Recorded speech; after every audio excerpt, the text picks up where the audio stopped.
हे बघा की भारतीय जनता पार्टीचे नंदुरबार जिल्ह्यात 2 आमदार आहेत. यापूर्वी खासदार आणि भारतीय जनता पार्टी जिल्हा परिषदेवर भारतीय जनता पार्टीची सत्ता होती. आजच्या तारखेमध्ये नंबर 1 चा पक्ष कुठला असेल तो भारतीय जनता पार्टी नंदुरबार राज्यात आणि देशात आहे. प्राप्त परिस्थिती लक्षात घेता आमची या नंदुरबार जिल्ह्यातील शहादा, तळोदा नगरपालिकेवर सत्ता होती. तर सर्व कार्यकर्त्यांच्या एक भावना अशा आहेत, की आपण स्वतंत्र लढल्या पाहिजेत निवडणुका. परंतु तरी देखील आम्ही भारतीय जनता पार्टीची आमची कोर कमिटी जी आहे, मग त्यामध्ये डॉक्टर विजयकुमारजी गावित असतील, आमदार राजेशजी पाडवी असतील, आमचे जिल्हाध्यक्ष निलेश भाऊ माळी असतील आणि अन्य आमचे प्रमुख असे आम्ही एकत्र बसू आणि त्यावर आम्ही चर्चा करू.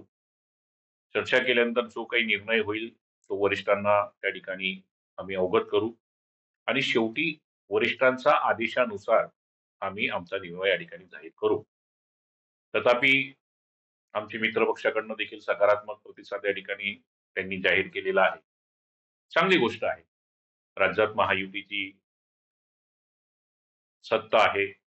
आमचे आमचे नेते आदरणीय देवेंद्र फडणवीस असतील, आमचे राज्याचे आमचे प्रदेशाचे अध्यक्ष चव्हाण साहेब असतील. आम्ही सगळेजण त्यांच्या विचारांना या ठिकाणी काम करणारे कार्यकर्ते आहोत. त्यांच्या आदेशानुसार जो काही निर्णय होईल तो या ठिकाणी आम्ही जाहीर करू. एवढं या ठिकाणी निश्चितपणाने सांगतो. तर महाराष्ट्राचे नेते गिरीश भाऊ आहेत, नंदुरबार जिल्ह्याचे संपर्क मंत्री जयकुमारजी रावल साहेब आहेत. आम्ही सगळं अशा सगळ्यांचा चर्चेअंती, त्यांच्या विचारांती आम्ही आमचा निर्णय या ठिकाणी जाहीर करू.